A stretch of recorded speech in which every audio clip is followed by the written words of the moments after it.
May interview si Amy Marcos tungkol ho dito sa nangyari na kaliwat kanan daw itong problema sa itong sa eleksyon sa Pilipinas ngayon, itong sa machine na ginagamit itong sa COMELEC.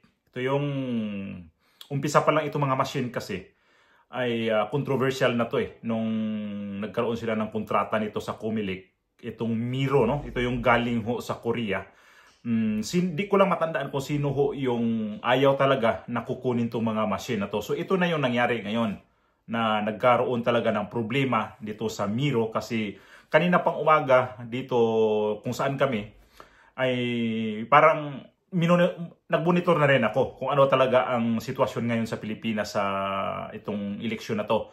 So nakikita ko ang daming nakikita ko na mga glitching o ito yung mga glitch no nangyayari ngayon sa Pilipinas, yung mga problema na mga minimal lang daw. So nakikita ko dito na hindi to normal kasi ilang taon ba naman nila itong pinaghahandaan, bakit meron pang ganito mga glitching ang nangyayari, nagkaroon ng mga problema. So ang problema talaga dito ay ang pag-handle dito sa namumuno sa COMELEC. At hindi ko lang talaga rin maisip na darating sa maisip din natin to na baka mangyari talaga ang dayaan talagang itong eleksyon na to. Kasi kailan ako naglabas ng video na itong pare nga ng Cebu, itong si Father Ubod, ay nababahala na dito sa itong naparating na eleksyon ngayong araw na to. So ito yung video ni Amy Marcos na in-interview siya ng mga media at mayroon siyang sinabi na hindi ko alam kung matutuwa ako nito o mainis ako lalo dahil hindi talaga maganda na itong si Abalos ay pumasok na hindi naman binoto. Ito, pakinggan natin. Okay, Ronald, thank you. Naim Bagamalim, thank you very much. I'm very happy to be back home. Unfortunately, U-turn lang ako, pabalik na naman ako kasi nagmo-monitor. Ako yung chairman ng electoral reform, maliban ba sa sangkatutakang mga trabaho. Ang problema, pagka dami-daming problema at reklamo, no? Kaninang umaga pa, natatanggap ko mula sa iba't ibang lugar ang reklamo tungkol sa allegedly programmed machines na kahit sino ang iboto mo ang lumalabas Abalos, na minsan hindi nagre-registro ng sino mang senador. Yung iba naman, pumoto ng 100 pero overvote na ang sinasabi. Abalos na hindi binoto pero papasok doon sa nakikita nila na pumasok si Abalos doon sa kanilang binoboto na hindi naman binoboto. Alam naman din si Abalos, ako mismo na kulilat naman to sa survey, hindi naman to pumapasok sa survey. Bakit ipipilit talaga nila to si Abalos? Pag ganito mangyari naman, sabihin naman na minimal lang yan, ano bang tawag yan, isolated case lang yan. Ang daming mga palusot nito na naman. At ang kainis ko nito, ay pipilitin talaga na si Abalos na ipasok talaga to. At itong si Tolentino.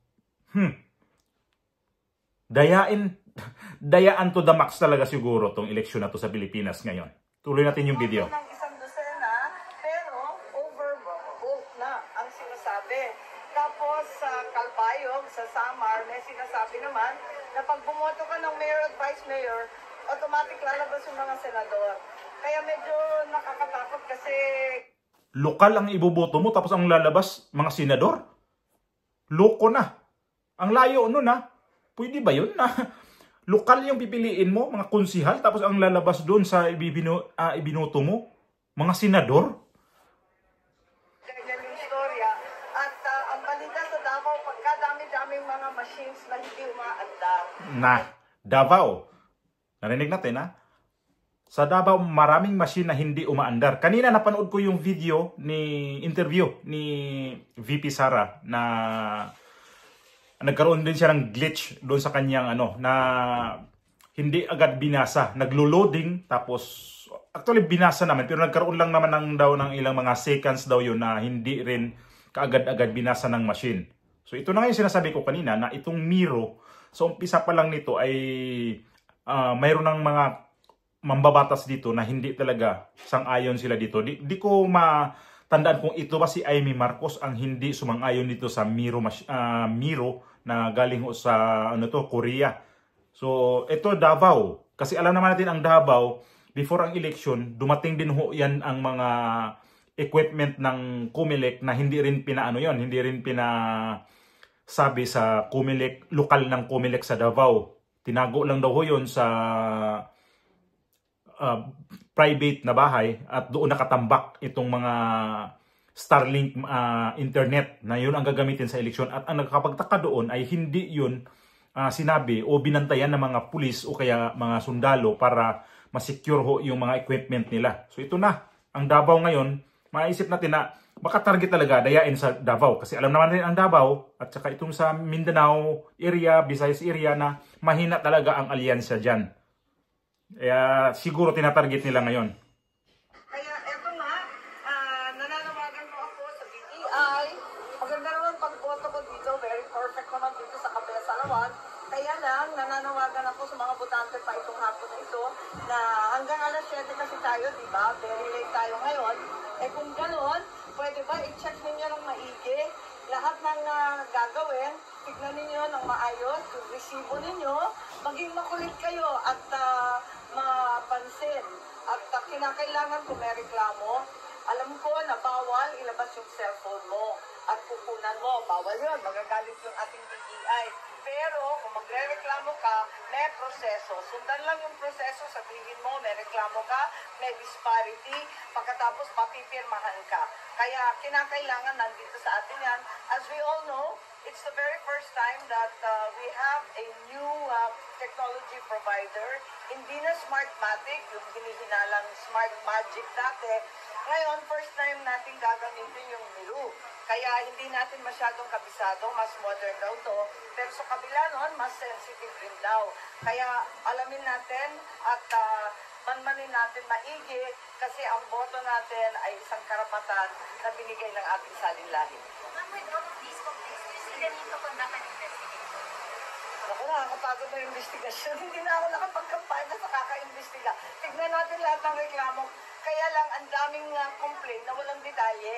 Kung maaari, bigay ninyo sa akin yung presinto at kahit...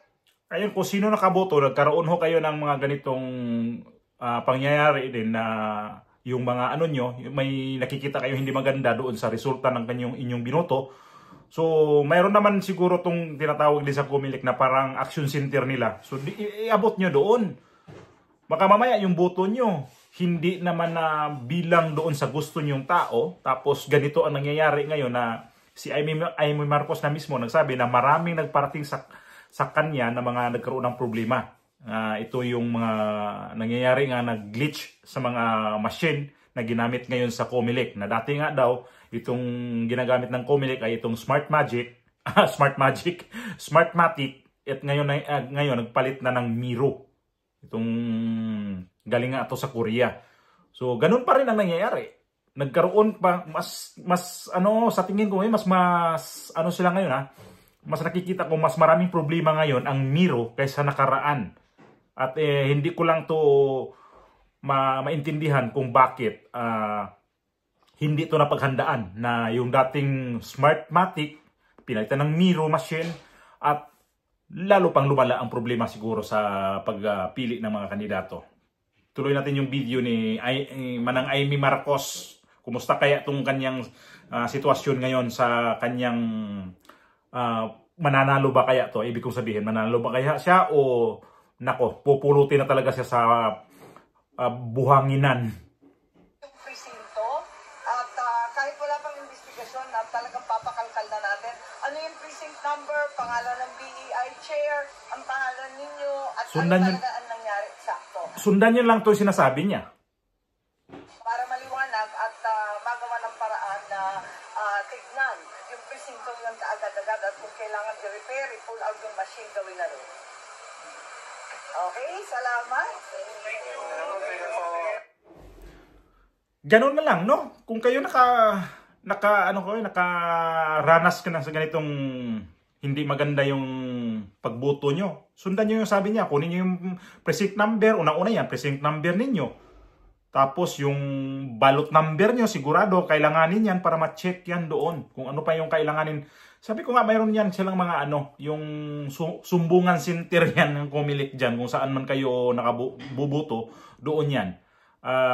Sana maayos itong eleksyon na to sa Pilipinas. Kasi ngayon pa lang, nakikita ko, kaninang umaga pa lang ha, hindi pa talaga ko, madaling araw pa lang, chinecheck ko na yung cellphone ko kung kumusta kaya ang eleksyon sa Pilipinas, ano kaya ang kasi alam ko naman alas 5 pa lang nag-umpisa na, kasi kagabi ba ko kumatulog ay yung sa mga iba't ibang lugar na nagmonitor na, at ang mga unang bubuto pala doon ay yung mga buntis, yung mga kapansanan, yung